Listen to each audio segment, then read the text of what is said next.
E aí, pessoal, estamos de volta aí. Vamos aí para o segundo vídeo da segunda temporada do react duplo do Olavo de Carvalho e o Douglas. Olavo de Carvalho, que se dizia filósofo, e o Douglas, que se diz físico teórico, beleza?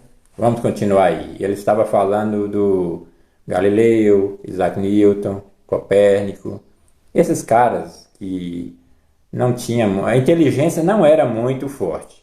Eu vou só, aqui antes de soltar o Douglas, eu só vou descrever aqui para vocês o seguinte. Vamos começar aqui pelo Nicolau Copérnico.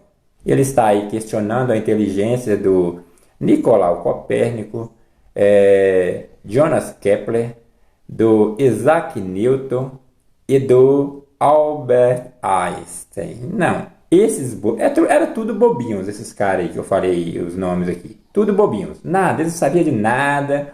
Era tudo enganadores. Eles não contribuíram em nada. Hoje o que temos, muitas tecnologias, muitas coisas que temos hoje, não tem nada a ver com esses caras. Eles não inventaram nada. Enfim, eram uns bobinhos que ficavam lá sem ter o que fazer naquela época, né? É isso. Esses caras aqui, esses dois aí, ó, tá na tela, Olavo de Carvalho e o Douglas, tá metendo a lenha nesses meninos que não sabiam de nada. Bobinhos, coitados. Vamos soltar aí o Douglas. Ali na Península Ibérica, foi o chefe da Inquisição local. Leu aquilo, que legal, bonito. Ninguém percebeu que aquilo podia ter consequências culturais maiores. Quem levantou as consequências culturais foi o Giordano Bruno. Foi o Giordano Bruno que, partindo do sistema de Copérnico, o usou como argumento teológico. Jordano Bruno, olha só, outro bobinho. Jordano Bruno, outro bobinho. Esse também sabia nada. Claro, não tá ali. É daquela turma, sabe? Tá na segunda fila, vai, vamos colocar o Jordano Bruno na segunda fila? Mas olha que ele incomodava também, viu? Jordano Bruno, a história de Jordano Bruno é muito interessante também. Foi queimado vivo. Daí eu quero ficar com medo. Mas note bem. Agora vale citar também um comentário sobre essa questão. Ícones da Reforma, como João Calvino, Martinho Lutero, dentre outros, fizeram uma oposição fortíssima ao heliocentrismo. Fortíssima. O heliocentrismo, mesmo depois de Copérnico, depois de Copérnico, ele não prosperou na Europa. Só que o heliocentrismo ele começou a ser propagado pelos jesuítas. Os jesuítas gostavam bastante da ideia de Copérnico. E, de grão em grão, a galinha enche o papo, de tal modo que, num determinado momento, o heliocentrismo acaba sendo um novo.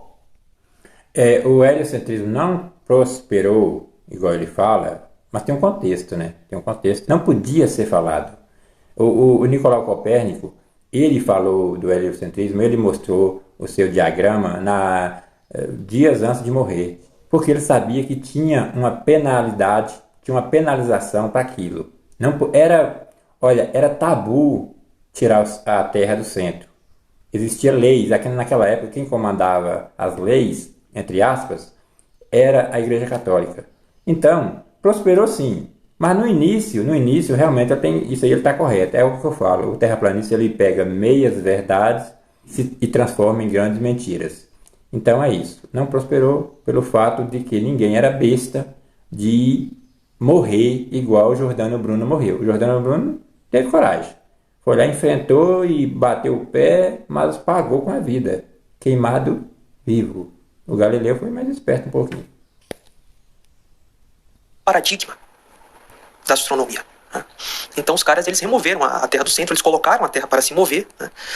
E houve, digamos, uma relação profunda com o que aconteceu com Galileu, porque o que aconteceu com Galileu é usado até hoje como argumentação contra esses fundamentalistas religiosos.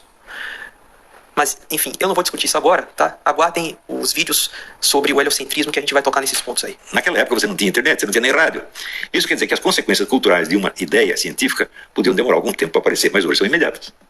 Você mal acabou de denunciar a teoria, no dia seguinte já tem alguém comentando as consequências culturais daquilo. E não é curioso que um professor de universidade não sabe que isso é assim com todas as teorias científicas? Por incrível que pareça.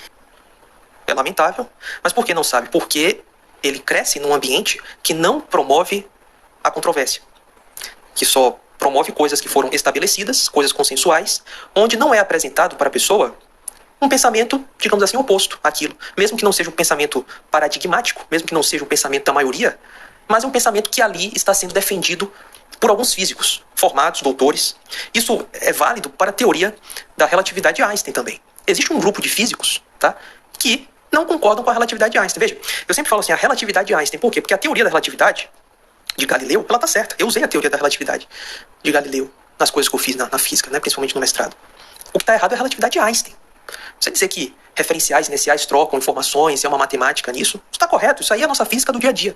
Mas a relatividade de Einstein, ela traz algumas coisas que são bastante problemáticas. Então, o que deveria acontecer no ensino é você pegar um estudante de física e dizer, olha, ser sincero, a ciência requer sinceridade. Nós vamos aprender aqui uma teoria física, certo? Do Einstein, que é a teoria mais aceita hoje em dia, né? Mas também eu vou te informar aqui que existe um outro grupo de cientista minoritário, dissidente, que está dizendo, olha, esse negócio aí está errado, e eles dizem isso, isso e isso. Tá? Pelo menos uma aula. Eu vou dar um curso de relatividade restrita. Então vamos lá. Olha só. Imagina assim, uma professora, um professor de biologia.